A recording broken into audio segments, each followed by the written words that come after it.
আর যারা শাড়ি লুঙ্গি দিয়ে যাকাত দিতে চায় এরা আল্লাহকে সন্তুষ্ট করার জন্য দেয় না, গরিবকে সন্তুষ্ট করার জন্য দেয় না, এরা দেয় মানুষকে দেখানোর জন্য। কথা কোন ঠিক কিনা? যাকাত তার হক, আমি তার হকটা তাকে না বুঝায় দিয়ে যাকাতের নামে আমি আলাদা শাড়ি, আলাদা লুঙ্গি, আলাদা পণ্যগুলো ক্রয় করে আমি তাকে দিচ্ছি। যাকাতের নামে শাড়ি লুঙ্গি, এখন মার্কেটে যাবেন সাইনবোর্ড টানানো থাকে এখানে যাকাতের শাড়ি লুঙ্গি পাওয়া যায়। যাকাতের নামে আলাদা শাড়ি লুঙ্গি কেন হবে? সাপোজ মনে করেন আমার কাছে 1 লক্ষ টাকা আছে, আমি 1 লক্ষ টাকা মালিক হওয়ার কারণে আমার উপরে যাকাত ফরজ হয়ে গেছে। এখন আমার 2,500 টাকা আমাকে যাকাত দিতে হবে। বলেন তো এই 2,500 টাকার মালিক আমি নাকি গরিব? সবাই বলেন আমি নাকি গরিব? গরিব হলো আমার এই 2,500 টাকার মালিক, মানে উনি মালিক, আমি কিন্তু মালিক নয়। এখন আমি যদি পণ্ডিতি করে উনার টাকা, উনি এই মালিকানা, উনার টাকায় আমি যদি শাড়ি লুঙ্গি কিনে যদি দেই, তাহলে উনার উপর ইনসাফ হবে? উনার জন্য ভালো হবে নাকি খারাপ হবে? সাপোজ মনে করেন আরেকটা উদাহরণ দিয়ে আপনারা ভালো বুঝবেন, আমি আপনাদের এখানে নামাজ পড়াই, আমাকে প্রতিটা সপ্তাহে আপনারা একটা হাদিয়া দেন।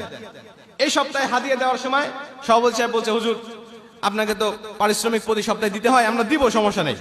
তো আপনি প্রতি সপ্তাহে টাকা নেন, আমরা আজকে থেকে টাকা দিব না, আপনাকে এই টাকার বিনিময়ে আজকে এই যে কয়েক হাজার টাকা আমি আপনাকে দেই, এই কয়েক হাজার টাকার বিনিময়ে এই কয়েক হাজার টাকার মূল্যের শাড়ি অথবা লুঙ্গি কিনে আপনাকে দিলাম, এগুলো নিয়ে আপনি চলে যান।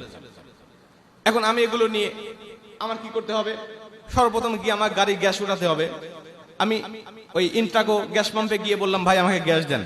গাড়িতে গ্যাস ঢোকানোর পর বললাম ভাই আমার কমিটি তো আজকে আমাকে হাদিয়া দিয়েছে, টাকা দেয় নাই, শাড়ি দিয়েছে, তো এখান থেকে একটা শাড়ি আপনি রেখে দেন, বা আপনার যে টাকা আসছে এই টাকা পরিমাণ শাড়ি বা লুঙ্গি আপনি রেখে দেন আর আমাকে গ্যাস দিয়ে দেন। বলেন ওরা আমাকে দিবে?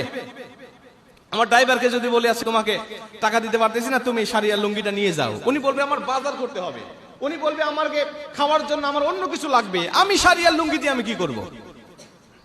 ঠিক তেমনি ভাবে একজন গরিব আর দুঃখী তার দরকার অন্য কিছু, আপনি পণ্ডিতি করে তাকে শাড়ি লুঙ্গি যদি দিতে চান, আল্লাহর কসম যাকাতের হক আদায় হবে না। আর যারা শাড়ি লুঙ্গি দিয়ে যাকাত দিতে চায় এরা আল্লাহকে সন্তুষ্ট করার জন্য দেয় না, গরিবকে সন্তুষ্ট করার জন্য দেয় না, এরা দেয় মানুষকে দেখানোর জন্য। কথা কোন ঠিক কিনা? আল্লাহর কসম এরকম ভাবে যাকাত দিলে ওই সালাবার মতো যাকাত ব্যাক আসবে। যদিও আপনি দিয়ে দিয়েছেন কিন্তু সোয়াবটা ব্যাক আসবে, এই সোয়াবটা আপনি পাবেন না। যাকাত দিতে হবে আল্লাহর হুকুম ফরজ ইবাদত মনে করে, আল্লাহর নবীর অনুগত্য করে, আল্লাহ পাকের হুকুম বিধানকে অনুসরণ করে, আল্লাহর ভয় কলিজার মধ্যে নিয়ে পরিপূর্ণভাবে আল্লাহর হক আদায় করার জন্য যদি আপনি দিতে পারেন, গরিবকে সন্তুষ্ট করার জন্য, তার হক আদায় করার জন্য, তাইলে আপনার যাকাত আদায় হবে। না হলে শাড়ি আর লুঙ্গি দিয়ে যাকাত দিলে কখনো যাকাত কবুল হবে না। কারণ যাকাত আসছে মানুষগুলোকে সমৃদ্ধশালী করার জন্য, গরিব মানুষগুলোকে ধনী বানানোর জন্য।